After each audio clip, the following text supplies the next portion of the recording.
In my lifetime, much has changed with the institutions and traditions of American culture. Some of those institutions are unrecognizable over the course of the last 50 years or so. Perhaps nothing has undergone more change than the institution of marriage. Is marriage in trouble? Who is the author of marriage? How does the Christian view of marriage differ from the secular view? Is marriage an important thing to God, the God of the Bible? Marriage is our topic today on Craving Answers, Craving God.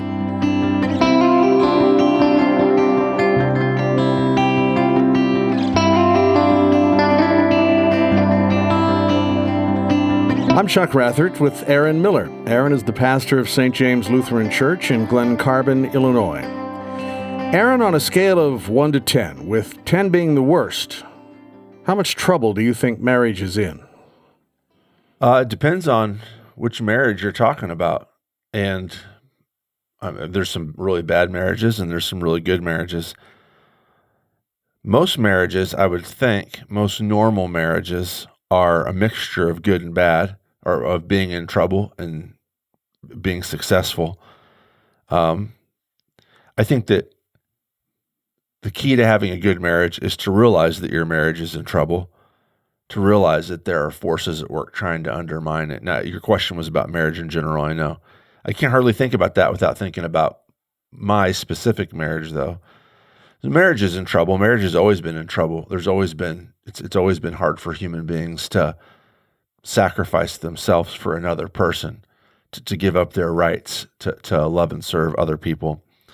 But marriage is also doing great things. Marriage is also, there are lots of successful marriages, and you're never going to get rid of it because it's programmed into who we are as human beings. You're not going to give me a number, are you? No. I kind of. Some things can't be, mathified. Some things can't be quantified. Yeah, in sort of formulaic ways. Well, if I were putting a number on it, it would be closer to 10 than closer to 1. In my lifetime, and of course, what do I know? Everybody has a fairly small sample size of experience through the course of their life. Depends on what things are like culturally in your town or your church or whatever. But I can remember when it was frowned upon for people to get divorced. That was a public failure when that became noticed to everybody. I can remember when sleeping around was a really bad thing. Extramarital affairs and things like that, which seem to be almost the letter of the day these days. It's changed a lot in my lifetime. And I'm assuming that this has all had a substantially negative effect on the institution of marriage, at least in our country. Am I overstating it? Things have definitely changed. No-fault divorce has been a really bad thing for marriage. It's been a really bad thing for women who have married guys, given up a career to raise a family and take care of a home, and then are left abandoned with the income that they could have earned if they had stayed in the career and been single. To break covenant without any reason at all has created a culture where covenant breaking is expected. That's true. I hesitate to paint the past in rosier colors than it was. To say that marriage used to be good 100 years ago and now it's bad.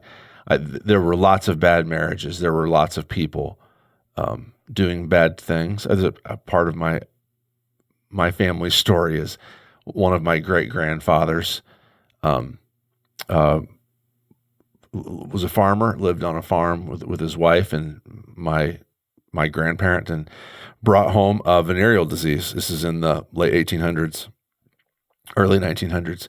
Brought home a venereal disease, and my great-grandmother ended up divorcing him because he got her sick.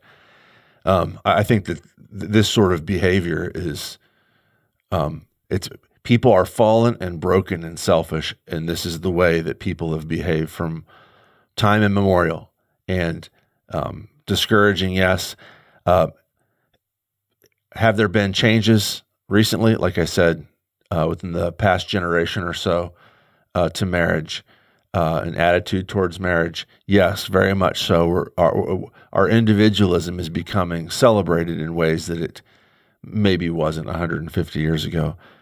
But marriages have always been in trouble. It's always been hard work to be married. It's never been, you can just set it on autopilot and let's go. It's always been difficult, and that should be encouraging to us too. We're not reinventing the wheel. We're not breaking new ground. We're doing things that, being married involves behavior patterns and relational patterns that go back millennia, and God invented it, and there's a good way to do it, and we don't have to figure out what that way is. We just have to practice it.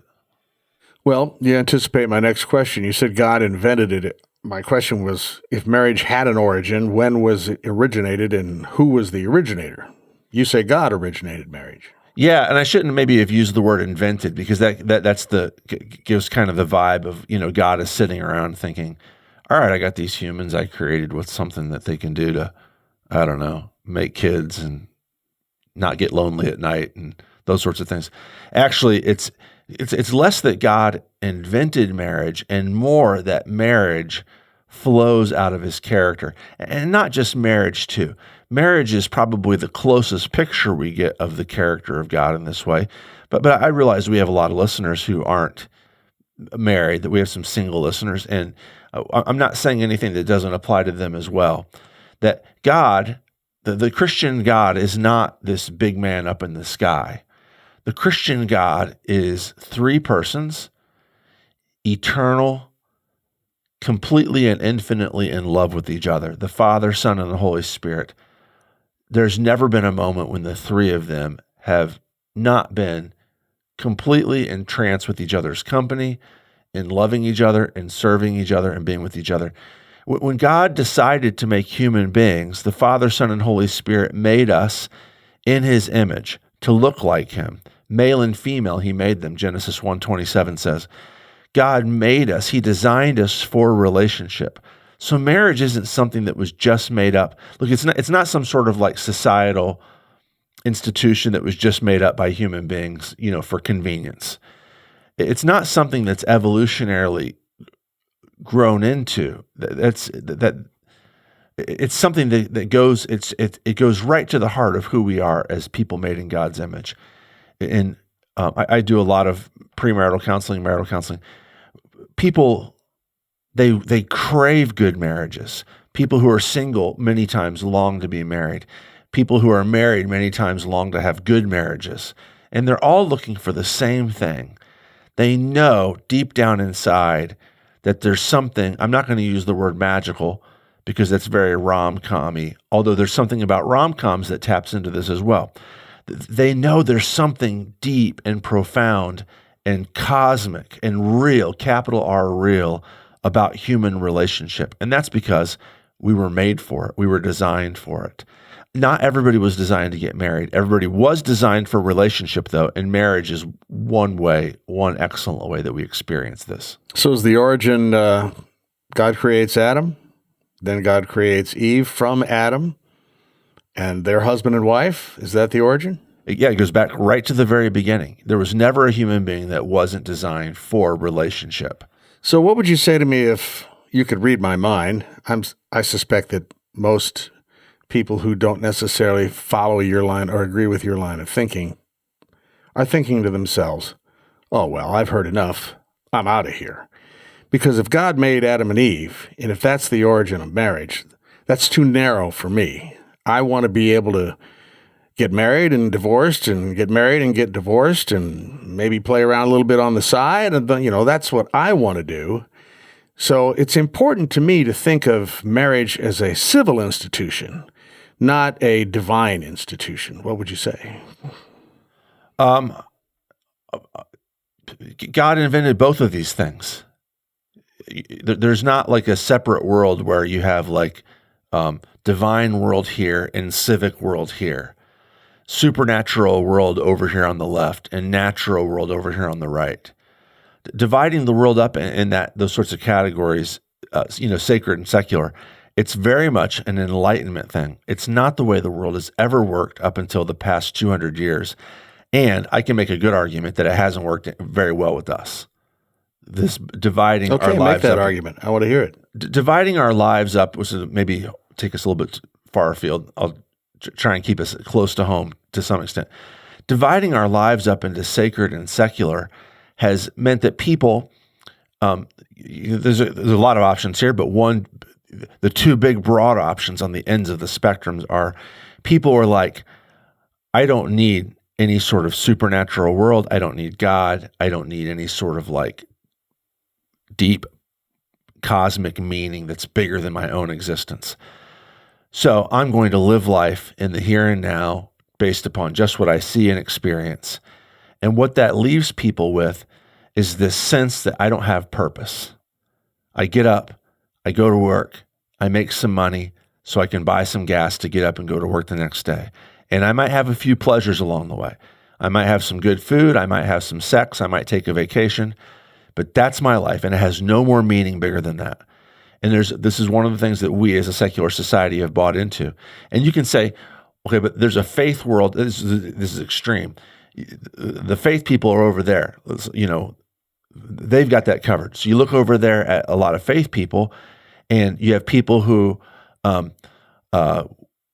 they don't think that the environment matters. They don't think that relationship matters. They don't think that jobs really matter. I kind of grew up in a church like this, where you have to go to a job to make money, to provide for yourself. But ultimately, what's really real is the sacred world, the spiritual world. And so you get people who are living half lives on both sides. You get the secularist who's missing out huge portions of his what he knows, what he not knows, but what he intuits is deep, meaningful things. I just, maybe I've mentioned this in here before. I'd be surprised if I hadn't. I was just having a conversation with a group of people recently about a podcast I listened to, This American Life, and is a segment hosted by David Kestenbaum, who's a physicist, nuclear physicist, and also a host of a radio host on the show This American Life. He does a fantastic job. But his belief that there's nothing immaterial, there's nothing sacred out there, there's nothing spiritual out there, means that he views his own daughters as, he's got two kids, at least he did at the time of this recording. He views them as, in his own words, machines. I bet that when he tucks them into bed at night, he has a hard time thinking of them as two machines that he's putting away for the night. And the reason why is because there's something deeper and bigger about humans and human personality and relationship that he's missing out on because he's strictly secular, strictly materialist. The spiritual person's going to have the opposite problem. The sense that, like, I go to work every day and it doesn't mean anything. Well, yes, it does. God created the physical. God created our jobs. So I just don't think it works. It also, if I can talk about one person in the middle of those spectrums, the person who tries to live in both worlds, who tries to say, spiritual life is important to me, physical life is important to me, but the two of them never intertwine. They never meet. And so they live dual lives where they can live for money, they can live for self-aggrandizement, they can live for whatever. They can live for sex or for good food or for vacations.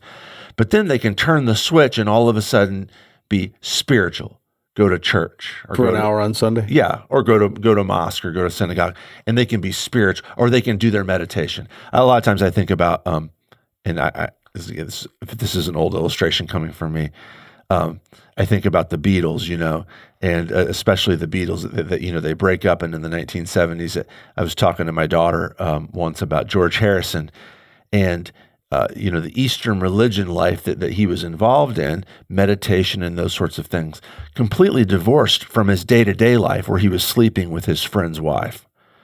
And those two things, he could separate those things. But what that does is it just tears you apart. You're living.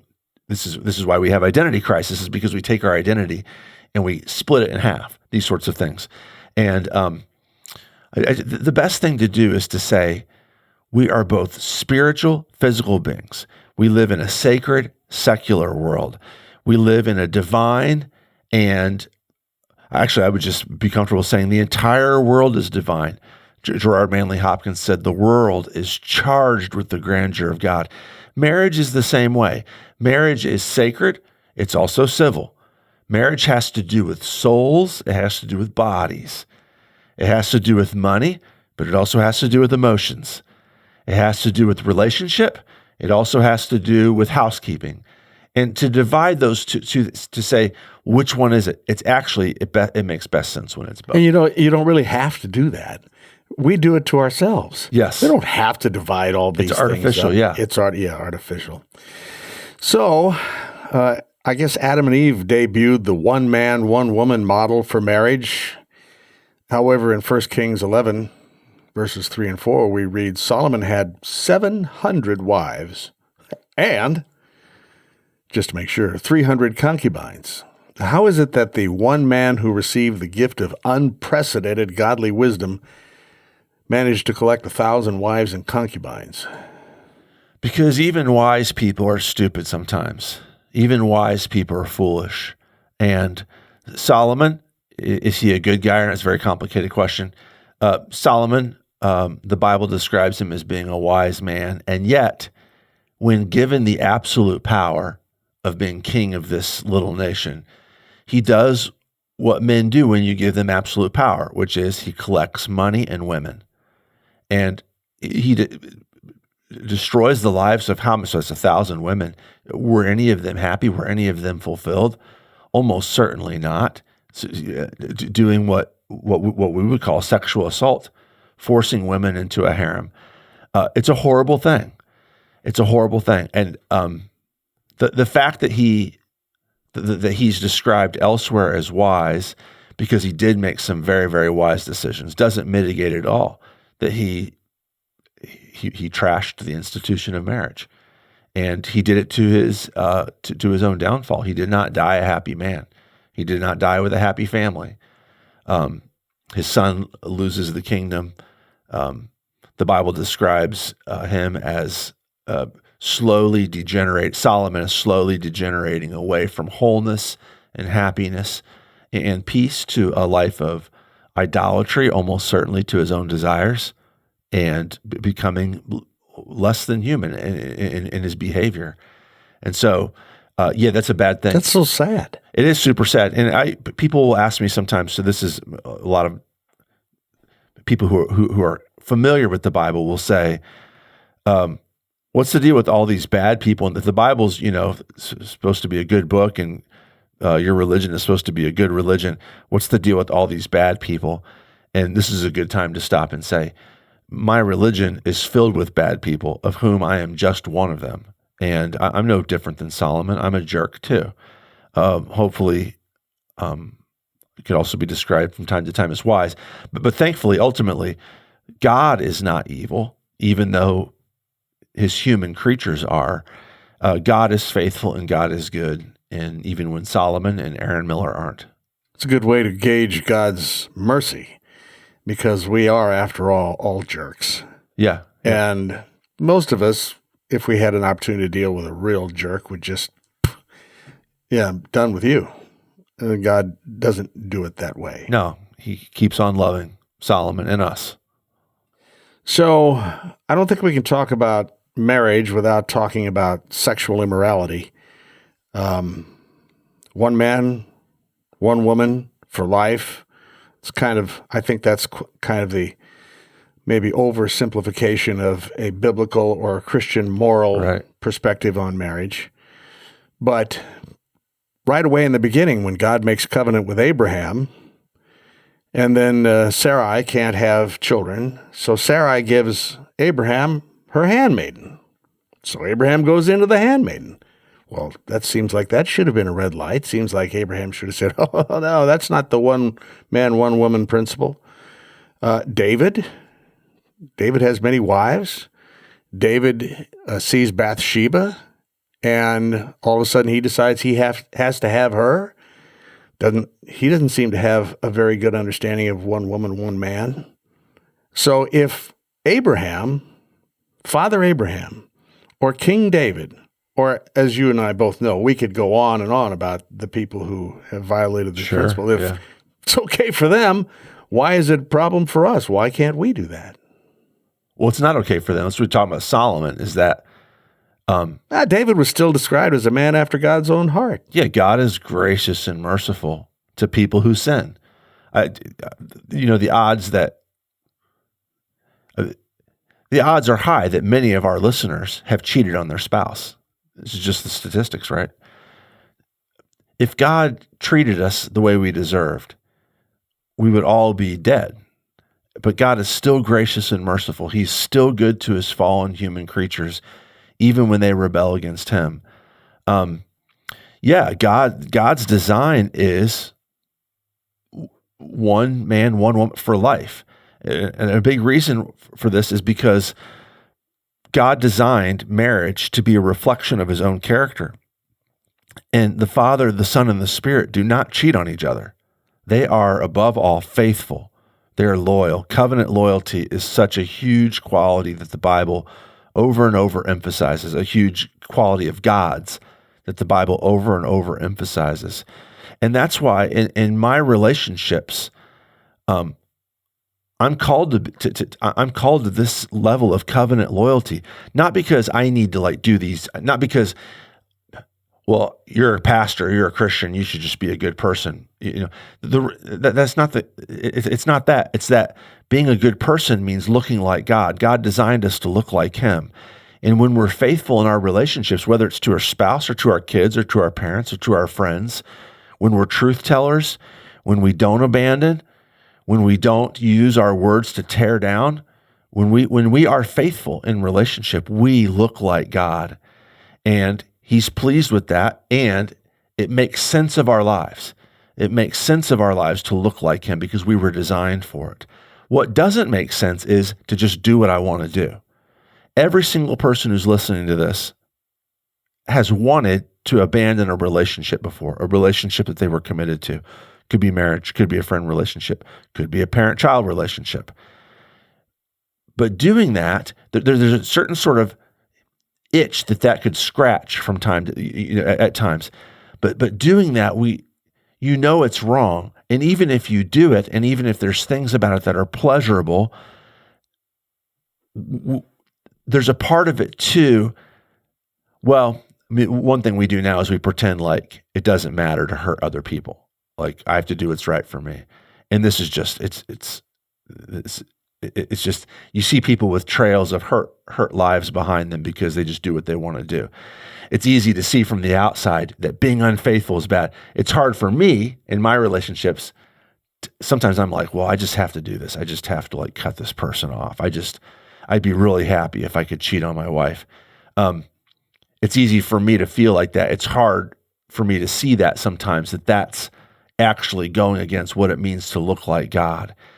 And so in our marriages, in our relationships, this opportunity to look like God is a can't miss opportunity. We get to be faithful because God's faithful. We get to look like him because he wants us to look like him. Revelation 19 verse 7 says, "Let us rejoice and exult and give him the glory, for the marriage of the Lamb has come, and his bride has made herself ready." Then in Revelation 21 verse 2, the Apostle John writes, "And I saw the holy city, New Jerusalem, coming down out of heaven from God, prepared as a bride adorned for her husband."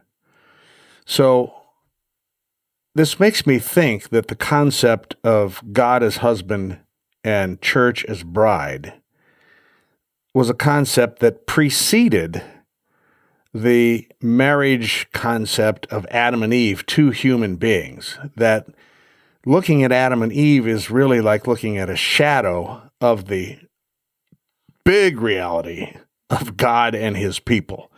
Am I on the right track here, or can I make that comparison? Yeah, so the actually the very beginning part of the Bible does. It does two things. One which you already talked about.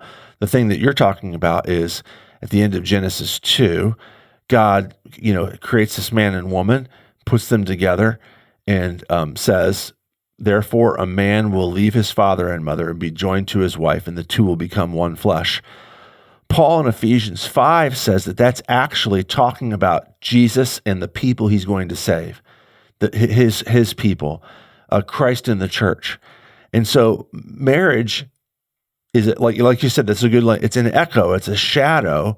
I'm not saying at all that it's unimportant, but I'm saying it's an echo or a shadow of God's plan to join himself to his human creatures, to be in relationship with them.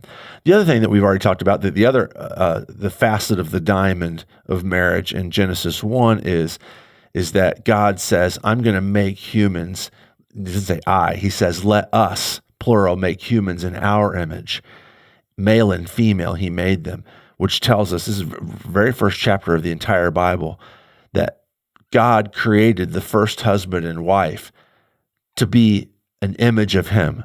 It's not just the case in Genesis 1 that I individually am an image of God.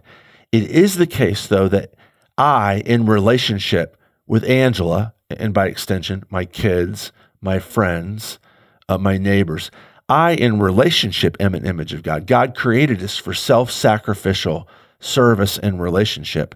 And so both these things are the case, that when we're in relationship, when we're married, we are reflecting the love, A, the love the Father, Son, and Holy Spirit have for each other, but B, what you brought up, the love that God has for his human creatures as well. And both these things are at the heart of the human experience. So can I conclude, all of us, everybody listening to us, can think of somebody whose marriage has failed or whose marriage is now in trouble. But we can also, if we work a little harder, think of married couples that we know, that we've known for a while, whose marriages are wonderful. They're good. And when you think about that husband and that wife, you almost can't think about the one without thinking about the other. There is a dividing line there that really can't be found. So when you look upon that, go ahead, listener, and think of those two people right now. Do you get a peek at the divine? Do you get a chance to see something there that is more than just boyfriend and girlfriend or whatever?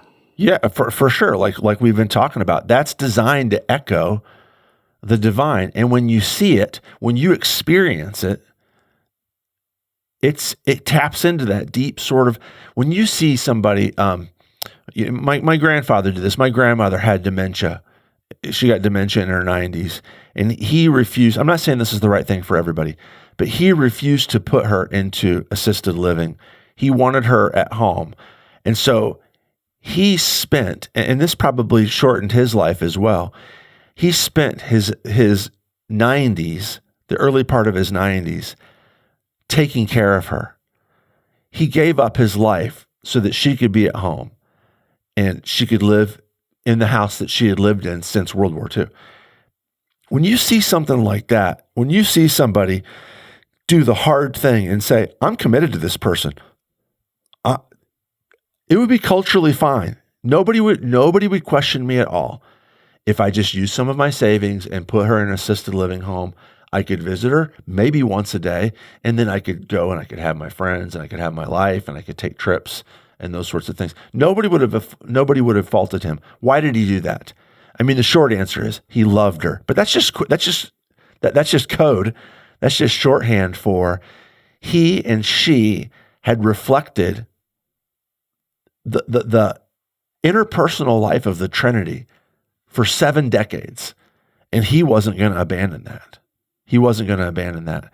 And that, whether he realized he was reflecting the interpersonal life of the Trinity or not, is not the point. There are Christians who have great marriages, Christians who have bad marriages, of course. There are unbelievers who have great marriages. All of them are reflecting the interpersonal life of the Trinity. That's why it's so attractive to us. That's why the desire for like this wonderful, romantic, fulfilling relationship is so powerful for Christians and non-Christians alike. It's because we crave looking like the God who designed us to look like him. And when you see it, it's amazing. You're right. It's a wonderful gift. But I will say this, my grandfather and my grandmother had to work at it. Their marriage was not an easy one. It wasn't just sunshine and roses. They had, they had struggles and they had fights and they had disagreements and they had resentments that they grappled with and battled through. And that's what, to go back to what I said at the beginning, every great marriage recognizes that it's not a great marriage. It takes work. So, in closing, let's imagine that we're talking to a husband today or a wife, and they're listening, and they're in that place where the self-centered part of them is saying, you gave it your best. You just need to get out. I just need to end it. I don't want to end it, but I got to do something. I just need to get out. Maybe they have some close friends who are saying to them, you know, he's a jerk, she's a jerk, whatever. You just need to get out and move on. And now they listen to this conversation and they view the question through the lens of what the scripture has to say about marriage and some of the things that we've talked about. And it gives them pause to kind of reevaluate their feelings about what they're going to do next. What would you say to that husband or that wife? I would say it's good to pause. I would also say that I can't pastor anybody, through a microphone. So I don't know what they're going through or what's happened. There are things that happen in marriages, specifically sexual immorality, adultery, which can be so devastating. It's not a rule that you have to get divorced. There are some really wonderful, strong marriages that have survived infidelity, but Jesus does give permission. And so I would want to talk to them and find out their story and where they're at and where their heart's at. But it encourages me if this does give them pause and if they do stop and think, maybe my motives are self-centered. Maybe my motives are postmodern. Maybe I'm trying to actualize myself and do what I want.